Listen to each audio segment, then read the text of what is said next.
Welcome back to Southern Character, where we share true life stories of grit and grace from inspirational Southerners who leave lasting impressions on people they meet. I am your host, James Lewis, and today I'm at the Blue Ridge Inn Bed and Breakfast with the hottest innkeeper in Appalachia, Mr. John Lavin. You're quite literally the Derek Zoolander of innkeepers. God, you're so hot right now. You're totally trending. Welcome. Thanks. Welcome to Southern Character. Yeah, thanks for coming. This is awesome. Have you ever seen the movie Zoolander? Well, yeah, when it came out. Okay. All right. Just for fun, so I'm a bit of a movie binger. So I've watched Zoolander, about 1 million times. So we're about the same age. I mean, you're what, 40? 50. Okay, perfect. So I'm turning 50 this summer. I thought Zoolander was a hilarious movie with Ben Stiller. Do you remember the 3 looks that Zoolander had, that Derek Zoolander had? That he Blue had? Steel. Blue Steel's one. Yeah. Yeah, Blue Steel, La Tigra, and Ferrari. Right. So I was just testing your movie. Oh my God. Your movie knowledge. But the funny thing about it, obviously, is they're all the same look. Right. Blue Steel, La Tigra, and Ferrari are all the same look. But I mean, the reason why I'm saying this is because you're not hard to look at, John. Thanks, James.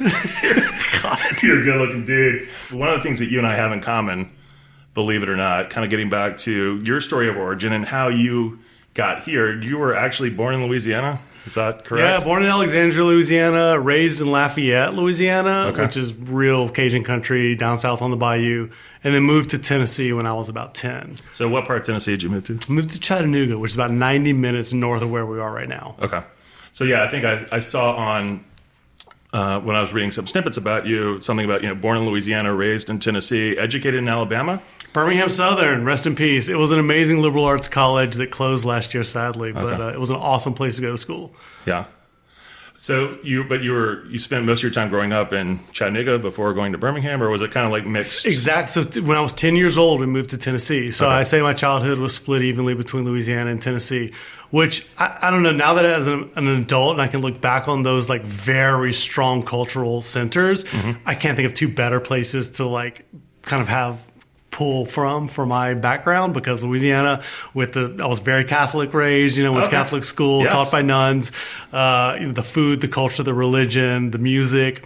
And then you go to Tennessee, which is pretty much the opposite of all that. It's Yes. country music. It's not Cajun. The food is very different. The religion is very different. It's not Catholic. It's not Catholic. We went from being about 98% of the population to about 0.3% of the population from Lafayette to Chattanooga. Where did you go to school in Lafayette? I'm just curious. Went to Fatima, okay. and then I went to Notre Dame High School in Chattanooga. So Gotcha. mostly Catholic education until I went to college, and then it was a Methodist school. So you went to Birmingham Southern, Right. which you said unfortunately closed down last year. What did you study at Birmingham? So I was a history major with a French minor. I studied at the Sorbonne in Paris for a semester, and thought I was going to be a professor, maybe go into history. And I do think in some weird way, again, hindsight's 50-50, that this appreciation for and love of history led me to be an innkeeper, because the thing I love most about these old houses is the history and figuring out, even if you're doing kind of architectural archaeology is what I'm calling it, where did the walls originally exist? What was the original part of the house? I love that. As a matter of fact, I don't know, maybe you saw this in your history, but I created a show when I lived in LA called Restored. And it was all about taking old homes and kind of bringing them back to what they were originally. And that to me is that's a dream scenario. So yeah, I did see that when I was doing my deep dive on John Lavin. So you're at Birmingham Southern, right? But you did spend some time in LA. I saw you made Restored was a show that you had. I guess you had a documentary that you also made called Hollywood to Dollywood. Did you do that? So from Birmingham Southern, how do you kind of get in this world of production, Los Angeles, and eventually to Blue Ridge? So what was that part of your life like? I think like a lot of good Southerners, we can't wait to get out of here at a certain age. Yes. So when I was 22 and had finished up with college, I moved to New York and was a struggling actor there for a little while, cater waitering. And this was .com era, and it was crazy wild parties in New York. And once I'd done, So this is the early 2000s. This is the early 2000s, and you're trying to make this it. is the late 90s. Okay, you're trying to make it as an actor. Yeah, in New York. Yeah. Like, are you trying to break into Law and Order? Like, what? I was just some soap operas because they were still shooting those in New York at the time, and then I did one off Broadway play that became a pretty big hit, and I thought, well, now it's time to be in pictures. Okay. And so I moved cross country to LA to make my name in cinema. What was the off Broadway play that you're in? It was called Cowboys. It was a big hit musical. Okay. God, it's funny to think about. But packed up all my stuff in a pickup truck and moved to Los Angeles, and quickly realized I didn't want to be an actor. I think to me at that point, it was more important to be successful than to be an actor. How old are you at this point? 27, maybe. Okay. So late 20s. Yeah, and started editing. And so I got into producing and editing, and was mostly creating pilots for producers to sell their reality shows. And I estimate that I made over 100 of these. And this was being flown to any part of the world. I mean, I did some in Tokyo, some in all over the country. And we'd shoot these things, and then I would package them into a 3 to 5 minute reel for these guys to sell their shows. Well, I ended up realizing there was a lot of shows that I was interested in packaging and selling of my own. One of them was a show called Restored, which was, again, finding these old homes that had been really kind of bastardized over the years and bringing them back to what they should have been. And so it ran for, I think, 7 or 8 seasons on DIY Network, which later became Magnolia. The host was Brett Waterman, a good buddy of mine, who is just an absolute genius and knows everything about historic homes and construction. Awesome. Yeah. That's the long and short of that story. And then, we made a documentary called Hollywood to Dollywood, where 2 twin brothers did a road trip across the country to meet their hero, Dolly Parton, and give her a screenplay they'd written for her. And I don't know how good the documentary is. I mean, this was 15 years ago, right. But she liked it enough that she gave us the rights to 15 of her songs to include in the movie. So, like, we have the end credits are under "I Will Always Love You," which, I mean, I think anybody else would pay millions for that, but she let us have it, which was very cool. She's an awesome lady. Yeah, that's really neat. So from there was a tryst part of your journey. What took you down to New Orleans, Miami, in that order? Put me in the right order. Did you end up in New Orleans Yeah, first? I think after 20 years in New York and LA, I was ready, I think, to be back in the South. And my dad at this point is living in New Orleans. My mom is in Chattanooga. So I explored Nashville for a minute, thinking maybe that's where I wanted to be. And it didn't quite click with me. And so I said, let me go down to New Orleans, which is not a city I ever really saw myself living in. A little too wild for me. But I took to it. Like, I really like a fish to water. I think having my dad there, having a lot of my cousins in Lafayette nearby. Again, I like to eat, I like to drink. And so this was a great place to be. So for 5 years, I worked for the Solomon Group, which is a big production company down there that produces live events. So we did halftime shows, big fan festivals for college football playoffs, huge museum build outs. It was, I don't know, I would call it the best job in New Orleans because I got to go into the Superdome, into the World War II Museum, into all the big, New Year's Eve celebrations, all the things that were happening in New Orleans. I kind of had a front row seat too. Right. And it was an awesome way to spend 5 years there. Yeah. Sounds great. But ultimately, my house flooded like 3 times on just like Monday morning rain showers. Sure. And so what years were you in New Orleans? So that was, 2015 to 20. Yeah. Okay, so this is after Katrina. After Katrina, yeah. Post-Katrina. 15 to 20, and then kind of got driven away by COVID. So I remember that Mardi Gras in March of 2020. I had friends in from New York, and it was just like normal Mardi Gras, crazy party. And then within a couple of weeks, the world shut down. Yeah, no, I was there. I'd say that before COVID really, I don't even know if I'll probably get dinged for saying this. Before COVID really caught fire in the U.S. So that January, Clemson played LSU in the national championship. And I was at that game because I had a very brief 1 year at Clemson before transferring back and going to LSU. So think about that. Early January 2020 with 90,000 other people in the Superdome. Probably got it there. But then also went back to Mardi Gras that March. And so then you're in March of 2020. Probably got COVID there. But yeah, that was before everything really went. I mean, everything pretty much shut down in April after that. So is that when you kind of said, okay, especially New Orleans too. I mean, everything was shut down. Are you like, I'm out of here? Or? I think I don't know, like a lot of people, I treasured that break for a minute because I had been going hard for a couple of decades.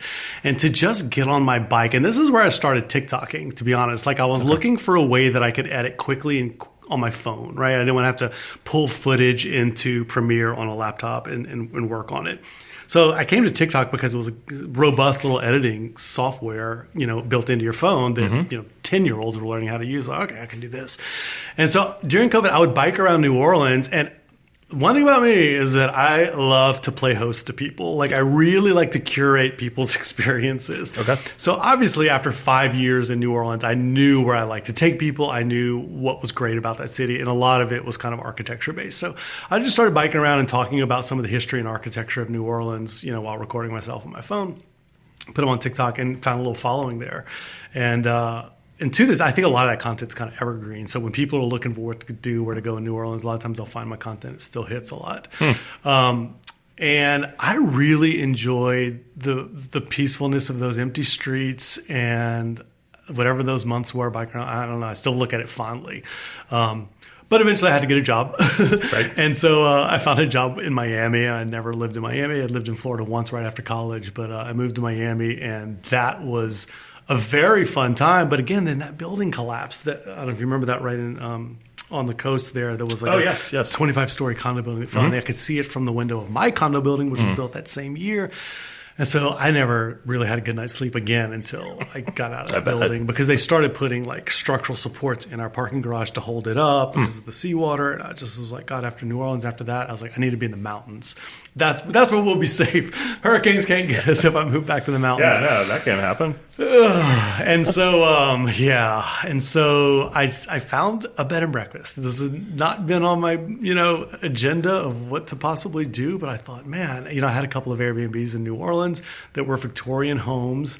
And again, I really loved the sort of hospitality angle of that, of curating these guest experiences. These were not like hands-off Airbnbs where you never saw the host. Like, I really wanted to help my guests have the best 2 nights in New Orleans, or 2 weeks, or whatever they were staying there for. I wanted to shape that for them. Okay, so you were doing this in New Orleans. I didn't realize that. Yeah, okay. I had a double shotgun in the Maroney. So there was 2 sides of an 1890s home. And it was walkable to the quarter, but it was in the Maroney. So a lot of great restaurants right by Peter Paul Hotel, if you're familiar with that, which is an awesome place. And so I was really loving this idea of not only the kind of the interiors and the architecture of these buildings and making that special, but also like really putting together an itinerary for guests. And so when I saw this bed and breakfast in Blue Ridge, Georgia listed, which again was a town I had never even stepped foot in, although I was starting to hear a lot about Blue Ridge. Obviously, it's 90 minutes from where I grew up, so I knew about it. It's 90 minutes north of the biggest city in the South, Atlanta. Right. The busiest airport in the world is a 90-minute drive from Blue Ridge. It was really starting to, I think, pick up a lot of traction through COVID. And people were looking for a place to go to get out of these major metropolitan areas, and the mountains, a peaceful mountain town, is a real attractive place to be sitting in a cabin. Yeah. And so, it took a little while to work out all the finances of it, but eventually I came to own the Blue Ridge. So you purchased this building that we're sitting in today. You purchased that in 2020 or 2021? 21. October of 21 is when it finally closed. The Kincaid House, what you purchased here, the Blue Ridge Inn Bed and Breakfast, was this also originally built in 1890? Yeah, it was built in 1890, and as I like to say, so was the Biltmore was also finished in 1890. Okay. So a lot of construction was happening, obviously, post-Civil War, and a lot of things were built in the 1890s. But I've always had an affinity for Victorian architecture. I like the kind of grand millennial style is what I think they call it now, with the kind of a throwback to maybe what our grandparents would have liked. That's always, I don't like modern minimalism. I like, a bit more stuff. And so I bought this place, and it was, it needed a little work. It had great bones. I could see that, and I just couldn't wait to sink my teeth into it. So really have spent the last 3 years, I think, kind of bringing it back to what it always should have been and could have been. Right. And I'm happy with it. Yeah. And so when you look at where it's physically located, so I think the original owner, the builder, was Sylvester Long, if you want to talk about the history of the place, but he was a railroad man, right? I mean, you're literally like right across the street from the train depot. Right. So Esther Long brought the railroad to Blue Ridge, from what I understand. This was a logging town in the 1800s, and so a lot of the forests were being called for their wood. Our hardwood floors here are all old-growth North Georgia hardwoods. But he needed a train, and so he built this house and lived here from 1890 to 1900, and was a 2-minute walk to the depot, so he didn't have to commute very far to work, obviously. And originally the back porch of the house looked right out onto that depot, and we've got some old pictures of that I'll share with you that are pretty cool to see, people just enjoying the coming and going of a train. And then in 1900, he sold it to the Kincaid family, and they lived here for most of the 20th century. till 95 when it became a B&B. So overall, I mean, this place is, I mean, we want to date it's 135 years old, right? 6,000 square feet. How much work did you have to do in restoring this place? Was it a pretty heavy lift for you, or, I mean, somewhere in between? So I like to say it was mostly cosmetics, but everything needed cosmetics. Okay. So it was a lot of paint, wallpaper, furniture, and art. Look, with a 135-year-old building, and we're going to be doing something to celebrate that birthday this coming year. Really cool. There's always hot water heaters and toilets and plumbing and electric and things that just constantly have to be upgraded and repaired. Mm-hmm.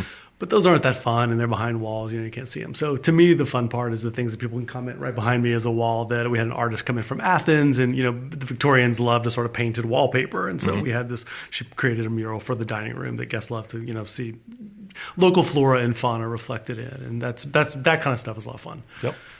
Yeah. So the inn itself has 12 different rooms. 9 different rooms. Some of those are suites, right? Okay. So 9 rooms, 3 suites. Yeah. Or, I mean, say it however you want to say it, but 9 rooms, 3 suites. Okay. 4 suites. That range from anywhere from 1 guest per room up to I think the lodge can accommodate up to 6 people. Right. And you have the porch and parlor as part of the experience too. Where what was the genesis of that? I guess were people asking you like, "Hey, can I buy this piece of furniture?" And you're like, "No, you cannot." What was an older gentleman came down to breakfast one day with a painting in his arm from his room and asked how much it was for the wall. Just thinking he'd already taken it down. Yeah, he thought it was like a shoppable inn, and I just started thinking, well, that's crazy. Who ever heard of such a thing? And then I did a little research and started seeing that actually was a thing that people have done in the past. So I create. Well, first of all, I love the Ace Hotel brand. I love the standard hotels. I love like what Robert Leblanc is doing in New Orleans with his, restaurants and hotels. And so my favorite thing in the world to do is to travel and stay at boutique hotels and small inns. And so my idea was to have this sort of lobby coffee shop experience that was actually going to be a bar at night, and to have, this lobby gift shop with antiques and original pieces, but also, new things, sweatshirts and candles and things. And yeah, for me, it was always more about just having a bed and breakfast, but to build out this experience so that guests would come here and really be able to take something home with them or whatever. We had the coffee shop for about 1.5 years. They've now moved across the street, so it's a 2-minute walk away. Mountain Mamas, they're amazing. If you're in town, definitely check them out. And Porch and Parlor is our little gift shop, which to me, I've realized kind of my decompression is to go wander the aisles of some antique malls and find some treasures there and all that stuff. If it doesn't end up as part of the permanent decor of the inn, ends up in Porch and Parlor. And really, I mean, everything is purchasable. If you want it, it's yours, And okay. People do. They'll bring a chair or something and ask me how much, and I've sold everything. And it's fun. It's cool. I enjoy it. So you guys make breakfast every morning. So walk me through, is it the same kind of breakfast every day? Or what are your signature items for breakfast? Yeah, it's a pretty formal kind of sit-down Southern breakfast. And we have tablecloths and Wexford, glassware and fine china, and not fine china, but nice silverware on the tables. And I think guests kind of like the throwback of, it's almost like being on a cruise ship where you're getting to, kind of dress up a little bit for dinner. And so we do 2 courses. We start with, some yogurt and fruit and granola and a freshly baked muffin every morning. And then the hot entree will be, some sort of eggs, bacon, ham, sausage, quiche, casserole concoction, usually with some hash browns and potatoes and things on it. And we offer every morning if people want seconds. No one ever does. It's a lot of food. Are you cooking it? Or I do cook some mornings. Mostly we have an amazing team here. Cherie, Angie, Danny, Kelly. They all take care of breakfast in the morning. And then if someone really needs a day off, I actually like coming in and cooking breakfast. I'm up every morning at 6 o'clock anyway, as you can imagine, as an innkeeper. Okay. I go to bed pretty early and I wake up pretty early. And we are here by 7:30 every morning, getting the coffee out, getting breakfast sorted. And so it's not a big deal for me to start cooking breakfast if I have to. So I'm just asking, do you live on property or off property? I live 5 minutes down the road. Okay. Mostly here. I go back and forth a few times in the afternoon if I got to get some work done, but I'm not far down the road. So you've been operating for going on 3 years now, 4 years? Yeah, a little over 3 years now. October's the busiest season here. Okay. People really love to come to the mountains to see the leaves changing, and the weather's perfect. And I took over October 7th, 21. So it was in the middle of the old owner Gene walked out the back door while I walked in the front door, and nothing stopped, and it just kept barreling along. And that first October, I was almost catatonic with what have I done? How much work is this? Like really? It was intense because all I wanted to do was come in here and create this amazing space, not fully comprehending, I think, how much work goes into basically a hotel that is open 365 days a year. I mean, that it just doesn't end. Like, there are no breaks. Right. And you don't, yeah. So in your 3 years of operation, you haven't shut down, right? I mean, you haven't had an off day? We started last year closing for Christmas Eve and Christmas Day, which we'll do again this year. And that's really just to give all of us here a slight reprieve so we can go home to our families and catch our breaths for just 24 hours, because otherwise it's pretty unrelenting. I mean, again, there's 7 of us, give or take, that keep this place running. So none of us are here 24/7, but we're all thinking about it a lot. Walk me through, like, how do you classify the different spaces? Yeah, so there's 5 guest rooms upstairs and there's 4 guest rooms downstairs. The library upstairs can be combined with the room on either side of it to create a suite.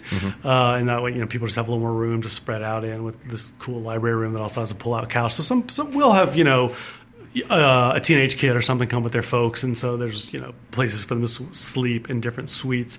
And then our lodge room, which was previously Mountain Mama's Coffee Shop, is a 900 square foot full kitchen, private patio room that sleeps 6 people, 2 king beds and a pull-out couch. So we'll have. You said it has a kitchenette? Yeah, it's got a full kitchen. Oh, wow. Yeah, it's and so that room lends itself really well to girls' trips, to families that are have few kids, and even that's the one room we've experimented with allowing pets. So we'll allow a dog in there, and they've got access to the backyard, so they've got a full run of the backyard as well. But that's 17-foot ceilings, and it's a really big fun space. And the first thing we did when we opened Mountain Mama's was soundproof that room. And so people can go in there and cut up a little bit if they're drinking wine and playing cards late into the evening. It's not going to bother any other guests. Right. But then I guess adjacent to that or along the porch, there's also the Appalachian. So the Appalachian room is another big room. It was originally the owner's suite, and so it has a traditional sort of Appalachian Southern vibe to the decor. This great design team in town, Hope and Seth, did that for us about 6 months ago. They're fantastic. They just recently opened a bookstore right around the corner from us. So now Copper Fox Books is right on the corner, which has an outpost of Mountain Mama's Coffee in it. And you want to talk about Hallmark movie? It is the coziest, kind of cutest little space, and it's literally 1 minute away from us. Speaking of Hallmark movies, have you had anyone shoot anything here for the Blue Ridge Cozy Christmas type of Hallmark movie or no? No. Are you open to that for the Hollywood folks coming in here? Walmart reached out to me. I think they found my TikTok. They never said how, but I ended up doing a commercial for Walmart, the Walmart business this year. Yeah, I was going to ask you about how did you become a Walmart business partner? Tell us more about that. I honestly don't know. I mean, I thought it was a scam email that I got, and I was about to delete it, and thought, well, let me just read this a little more carefully. And 2 weeks later, they showed up with 2 big production trucks and a team of 30, movie makers, and we shot a neat little national commercial for Walmart Business that I actually never saw, but my nephew saw on YouTube, so I guess it's out there somewhere. But that was I guess my biggest brush with trying to create the cozy Hallmark movie vibe of those for Walmart. Okay, which is a company that we legitimately use every single day. They deliver all our groceries to us. They have an amazing produce section, and we get a lot of fresh groceries from Walmart. Yeah, no. So groceries they deliver to you daily. I'm assuming like cleaning supplies, cleaning supplies, sheets, towels, that kind of thing. I mean, we go through a lot of stuff here. And so, did they do that with a lot of small businesses, as far as like business partners, or is that just something unique to you? Yeah, they reached out, I think, to 3 other small business owners across the country. One was in Boston, one was in California, and they created this series of spots. So on your website, you have a lot of local recommendations, what you call quote unquote good stuff on your website. So between restaurants, activities, shopping, breweries, wineries, bars, like what are some of your what are some of those places around here that you like that you kind of recommend people go see or experience? We are really lucky in Blue Ridge. We're a town of 1,300, but we swell to, from what I understand, about 30 to 50,000 on the weekends. Yes. So for a little mountain town, we've got a pretty incredible restaurant scene. Yes. And for us locals, I mean, we can take advantage of that in a way that you don't have to travel to Atlanta or Chattanooga to go have a good dinner. My favorite place, General Ledger, I would say. The husband and wife that own it are pretty much on site every night, making sure that every plate that comes out of the kitchen is outstanding, and it really is. Mm-hmm. It's the best cornbread I've ever tasted. Grace, if you're looking for like a really kind of celebratory evening, we get a lot of anniversaries and even honeymoons staying here at the inn. Okay. They all go to Grace. I've never heard a complaint about that place. I mean, the food, the service, and the atmosphere are second to none. It's fantastic. Yeah. Really like roe. If people who like more of a seafood heavy menu, roe is fantastic. So I was looking at that place. They have oysters. So they actually have like a raw bar. Yeah. Okay. And I've spoken to people here that work in seafood, and because all the boats come into the Charleston or Savannah Harbor, I can't remember, and the refrigerated trucks from Atlanta pick them up every single Sunday afternoon or Monday morning, we can have here in the mountains fish that was swimming in the ocean 24 hours ago if you're eating on a Monday night. Right. Because of the way that fishermen, bring their food to market. So even though we're in the mountains, I think maybe 50 years ago that would have been a scary thing, but now it's fantastic. And I eat a lot of fish coming from New Orleans. I'm a big seafood guy, and so I like roe a lot. Yeah. That place looked great. And look, there are a lot of fun places in town. Like my wife and I love, we going over to the Black Sheep restaurant. That place is great. There's a fun little wine bar we discovered, called The Vine, and we were just walking around town. I'm like, hey, let's duck in here and have a glass of wine. And I really liked it because it's actually like I don't want to say seated, but like when we walked in the door, they're like, how many are you? And we're like, 2. And they're like, okay, well, we have like, you can either sit here or sit here. But it's not like they just let like a big mob scene, there. And they had like a cool back porch, I guess, that people probably use more in the spring. If you want to talk wine and beer, one of the amazing things about here is our wineries and our breweries. Yes. And we've kind of, I think, are becoming in the process of becoming a bit of a destination spot for awesome wineries and breweries. Here in town, we've got Tipping Point, Grumpy Old Man, and Angry Hops, which are all do like really good stuff. So you did a Best of Blue Ridge series. So did you survey like just a bunch of your guests, or did you send out a blast? Yeah, we have a mailing list of about 5,000 folks Nice. that get our newsletter every month. And so we just went, look, our guests really explore this town, in depth. I obviously do living here, and I want to curate guest experiences and make sure I'm pointing them in the right direction. But guests really know what's good. And honestly, every morning at breakfast, when people tell us about their dining experience the night before, if we start hearing that a place maybe isn't as good as it used to be, then we'll kind of steer people in a different direction or recommend something else. But yes, we reached out to them and said, hey, let us know your favorite place to watch the sunset, your favorite place to get a glass of wine, whatever it is. They let us know. And so we put all that out just a couple of weeks ago as we called it the Best of Blue Ridge. Yeah, so you mentioned some of those. So in that survey, so this isn't like you calling favorites so you don't offend anybody, but in that survey, the Tipping Point Brewery, I guess, was the number one. So is the Tipping Point Brewery, is that in Blue Ridge proper, or do you have to kind of get out of town to get there? I'm just curious. I've never been. Yeah, it's just about a block away from us, and it's a pretty new building that they're in. I think they're already outgrowing their space from what I've heard because this has been so popular and so successful, these brews that they're doing. They worked with Mo from Mountain Mamas to create a coffee brew. I mean, they're a young team there. They're dialed in, and you can go play games there. And what I like about it also is it shares a building with a barbecue restaurant, a pizza joint, an Italian place, and so you can bring food in from any of these other restaurants while you enjoy your beer there. Is it down at the end, like where Twisted Tomato is, or? It's the parking structure right here, that brand new parking lot. It's up at the top of that. Okay. Yeah, when I saw Tipping Point Brewery, I don't know, for some reason, it made me think of Malcolm Gladwell because he wrote the book Tipping Point. I wondered if it had something to do with that. I was wondering if Malcolm Gladwell had ever been to the Tipping Point Brewery. But you mentioned, so in the survey, best steak, Grace Prime Steakhouse. You mentioned that space. I think you said the best cornbread was in the survey was General Ledger. Best lunch spot. This surprised me because I've always seen it. I've never gone there. The Rum Cake Lady. You got to go. Okay, because I love a Cuban sandwich, but is that what? Tell me about the Rum Cake Lady. What's the jam there? From what I understand, a lot of folks from South Florida ended up moving here in the 80s and 90s because you could drive in one day and your temperature would drop 15 degrees, basically, from South Florida to the mountains. And she found her way here and opened, I think, one in McKaysville first, and then the Blue Ridge one came second. And I've seen the one in McKaysville for sure. It is just the most outstanding, delicious food. They have rice bowls, they got empanadas, they got Cuban sandwiches, and it's nothing fancy. It's a walk-up counter, and that's probably my go-to lunch spot. Okay, because it seems, it looks like a very bare bones kind of place, no frills. You walk up, you get a Cuban sandwich, maybe some black beans, and sit outside and eat. And a rum cake. I mean, I don't know if you know what a rum cake is, but these things are no joke. I mean, they're soaked in rum, and they're delicious. Yes, I am familiar with the Caribbean rum cake, and they are delicious. best karaoke bar. This one got my attention because I love a good karaoke bar, Blue Coyote. Yeah, Blue Coyote is a lot of fun. We play trivia there on Thursday nights, and it can be a rowdy crowd. If I've got a group of friends in town, we pretty much are going to end up at Blue Coyote at some point. But they do trivia, they do karaoke, they do. Okay, what's most important to me? And I was going to ask you this anyway. So, best fly fishing outfitter. The survey says Fly Fishing of North Georgia. Yeah. So, are those guys?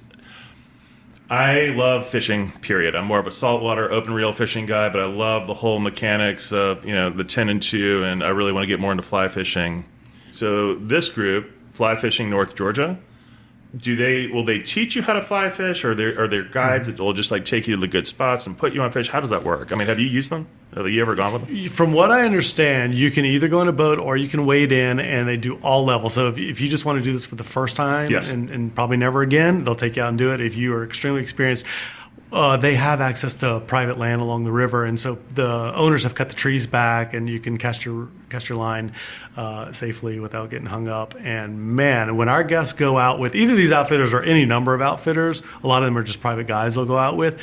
It's a lot of catch and release, but a lot of them will also put them in an ice chest to bring them home. And man, these are beautiful, I guess, rainbow trout. I'm not sure if it's a different kind of trout. Well, I mean, I was looking at your Instagram feed, and there was a post like, hey, they're biting out of the Toccoa, and they're just gorgeous rainbow trout. They're pulling out of the river, and it's year round too. I don't know that I'd want to do it in 25-degree weather, but a lot of people do. Well, that's what I was going to ask. Is there a seasonality to it? Is it because I have a buddy who you're going to meet because we're going to come here and we're going to do whatever we want to call it, like the Legends of the Fall Guys Weekend, or a river runs through it, or the Blessed Trinity of trout, steak, and bourbon. We'll come up with a name for it. Okay. But Harris loves fly fishing, and he's all about it. And he, at our cabin, he's done a few intro lessons with me. But I guess he was saying it's a lot about water temperature. Like the water has to be a certain temperature, to hold trout. And I guess a lot of these streams are cold year round. Mm-hmm. So I just didn't know, does it ever get like too hot in the summer where you can't go fly fishing, or it's year round? I don't do fly fish. I mean, I'm not a fly fisher. I wish I was. That to me would be what I should be doing here. But what I do a lot of is tubing down the river. Okay. And even in late August, early September, it is cold water. So is that the Toccoa River? The Toccoa River, and we do a lot of boating in the lake here, and we go whitewater rafting down the Ocoee. And it is never not cold. Okay. But it's incredibly refreshing when it's 95 degrees outside. Oh no, there's nothing better in July than rolling off your raft into the Ocoee and just kind of like that cold water plunge. But that's the one thing I did see for best activities for families on the survey. It's tubing, whitewater rafting, apple picking, obviously in the fall. That's a lot of fun. You answered some of these questions as you were talking about, as we've been having the conversation. But I was looking at your most frequently asked questions on your website, and some of these. I think they're fun. So just, do you have to share a bathroom with strangers at the Blue Ridge Inn? We still get a call once a week. So, I think people have this idea of a B&B being this kind of like old-fashioned doilies everywhere, shared bathroom per floor. Yeah. And there were a lot of bouquets of dried flowers in this place when I bought it. It had a little bit of that old folks home vibe to it. But no, all the bathrooms, all the rooms have their own bathroom. So every room has an ensuite bathroom. Yes. So you don't have to worry about, hey, if you're here with like a bachelorette party and there's like a separate bachelor party here that's not affiliated, you don't have to worry about like a stinky boy using your bathroom or a girl. Okay. This was on the frequently asked questions, and you mentioned this. Are pets allowed? Yes. We do now allow, one dog. Okay, one dog. Right. So if you have two dogs, you're out. Yeah. One dog. Well, we may expand. We're taking it slowly right now, just to make sure it all works for everybody. But is it only for the lodge room? Correct. Okay. So there's health code and allergy considerations, and so we just try to keep it to one room for now. And then no, that's fine. Because a lot of people ask, or a lot of people look when they're, hey, I'm gonna go try a place for the weekend, but I have Fido. Like, hey, is Fido welcome? But you can't accommodate the dog, a dog, if you book the lodge room or the lodge suite. I love this question. Do you have a bar on site? we tried it. This place is pretty quiet, and the bar was a little bit rowdy. And in operating it for 2 nights, just as a trial run, we realized that I think it would keep our guests up. So we got rid of that idea. interesting question that was on the FAQ. It kind of speaks to maybe more of your clientele. Are spa services available nearby? Luckily, we've got two amazing spaces, or two amazing spas not far away. Serenity Spa, which has a salt cave, which is a really cool experience if you've never done it. Okay. And Tea Tree Spa as well, which is downtown and walkable. So both of those, highly recommend, amazing services. Okay. So as far as, is there a certain thematic to your clientele? Is it mainly like, girls' weekends, or like is it like corporate retreats or family gatherings, or all of the above? Like what's kind of like your mix here? I think it's people looking for a quiet and peaceful weekend away from their normal life, because you're really retreating to the southern Appalachian Mountains here, but you're not far from home. And we do get people that fly into Atlanta and drive up here, which is kind of amazing. And those are generally people from South Florida, Texas, Louisiana that are looking for, I think, a little bit cooler weather. But really, this is a drivable destination where you can go and fly fish, go sit at the wineries, go and walk the apple orchards, go whitewater rafting, really have an amazing 48 hours away from your normal life. So whether that's, couples getting away from their kids for a weekend, whether it's older folks who are looking for some peace and quiet, whether that's a girls' weekend, all of the above. Well, that's a good point, too. It's like if you're a parent and you're going up to North Carolina to drop your kid off at whatever camp for, 2 weeks or, 3 weeks or 4 weeks. I know there are plenty of camps up in the Blue Ridge area. It's like, hey, why not drop off the kids, come spend the weekend at the Blue Ridge Inn and kick it. As an innkeeper, what are just some of your best stories, funniest moments? Like, I can't believe that happened. Like, anything you want to share, can share? Well, comfortable sharing. Some I'm not going to share because of guest confidentiality. Of course. I was watching a lot of YouTube videos on how to fix things when I first took over the inn, because I thought, okay, well, this is my new role now, and I'm going to do all the yard work, and I'm going to do all the plumbing, and anything that needs fixing I can do. And we had a leaky shower upstairs, and I went to fix it without shutting the water off, because, of course, why would I shut the water off? And as soon as I got the knob off, it was a deluge of water, going into the wall, flying over me, and I was screaming bloody murder. I think I started crying at one point as we were running around the house trying to find the shutoff valve. Anyway, from then on, I've hired a plumber every time there's even the most minor plumbing incident, because I will not mess with that again. It was horrible. No, that's good. No, that's good. So you've said this. You said this earlier. It's kind of an unrelenting job, right? It's if you're only closed, Christmas Eve, Christmas Day, and you spend, since you bought the place in 2021, 3+ years here. When you do have a minute to get away, when you can take a break, where do you like to go? Because we're 90 minutes from the busiest airport in the world, I can get to New Orleans in about 2 hours, because I drive down to the airport. It's a quick flight. And so I go to New Orleans about once a month, even if I'm just going for 24 hours. I want to see my dad, but also I just love the food down there. And so I go to New Orleans a lot. It's also really easy to get to Miami, so I'll go there a lot still. And then I'll drive to Chattanooga or Atlanta to see my mom, to see my family, or to go, see a concert or something in Atlanta. So we're at a really amazing spot geographically to access a lot of awesome things. Yeah. Your dad still lives in New Orleans. What part of town does your dad live in? Does he live in Porter? It's called Lakeview South. It's it's bordered by the cemetery, by the levee. They completely flooded into Katrina and the highway. It used to be an old country club many years ago. My dad's he's an Irishman. His family's Irish, but he grew up in Shreveport and Lafayette. My mom is a Lemoyne. She's from Avoyelles Parish. That is Central Louisiana. She's from a town called Cottonport. The Lemoyne brothers, Iberville and Bienville, founded New Orleans. So I don't know. I always thought we were fur trappers that came down the Mississippi River from Nova Scotia, but my mom's sister, my aunt, insists that we came from France in a boat.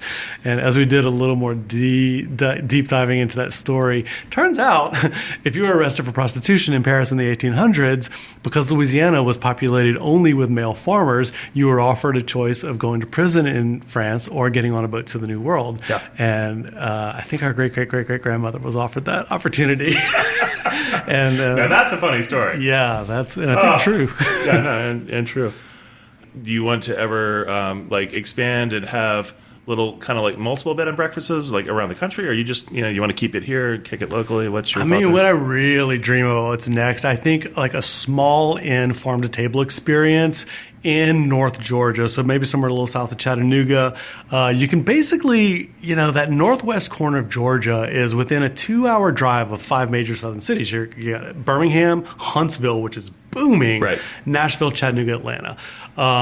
And to be able, again, to drive to a place, not have to fly somewhere and get that real farm-to-table experience where you've maybe got, a little bit of archery and beekeeping in the woods, you've got a pool to enjoy, you've got a beautiful lodge to sit in and have, food that was created by an amazing chef right on site.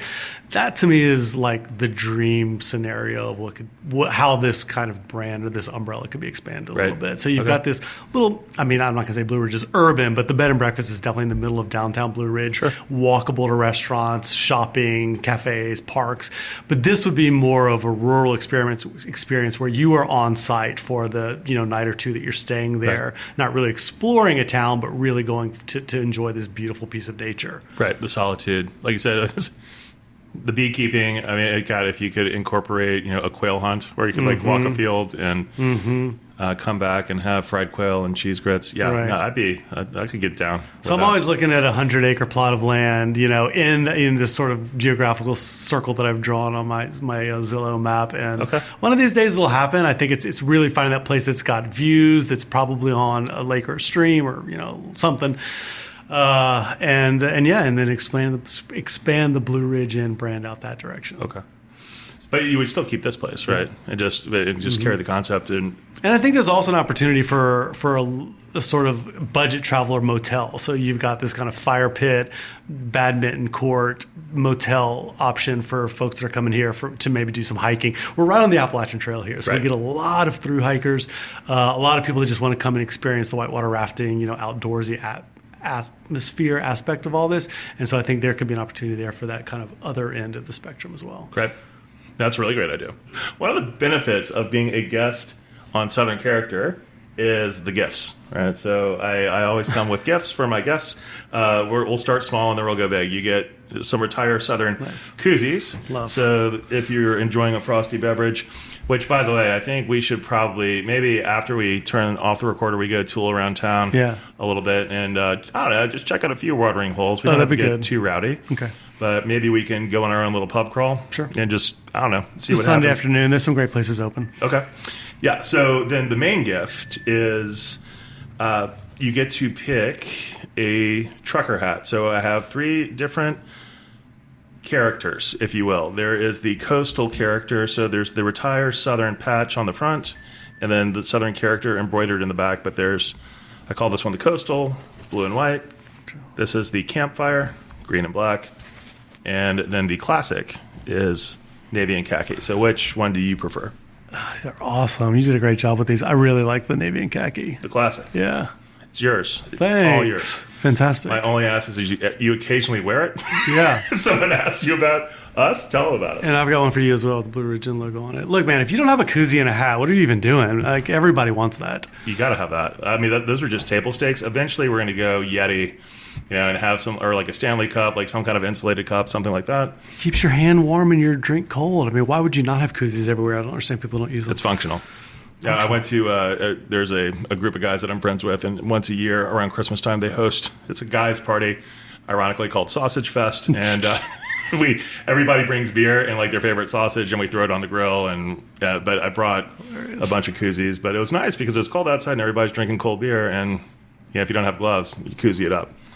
If you enjoyed this episode of Southern Character, please share it with family and friends. Be sure to visit our website, retiresouthern.com, and subscribe to our monthly newsletter so you don't miss anything. If you have any questions or feedback, you can email me directly, james@retiresouthern.com. John, thank you so much for your time today. And to our community of Southern Characters, as always, thanks for listening. It's been a real pleasure. I can talk about this stuff all day, so thanks for coming and listening to me for a few minutes. Yeah, but you have a beautiful place here, and I'm coming back. I'm going to come back with Harris. We're going to do some fly fishing. We're going to eat some steak. But yeah, let's go. I don't know. Let's go have a beer and check this town out. Sounds great. All right, man. Thanks.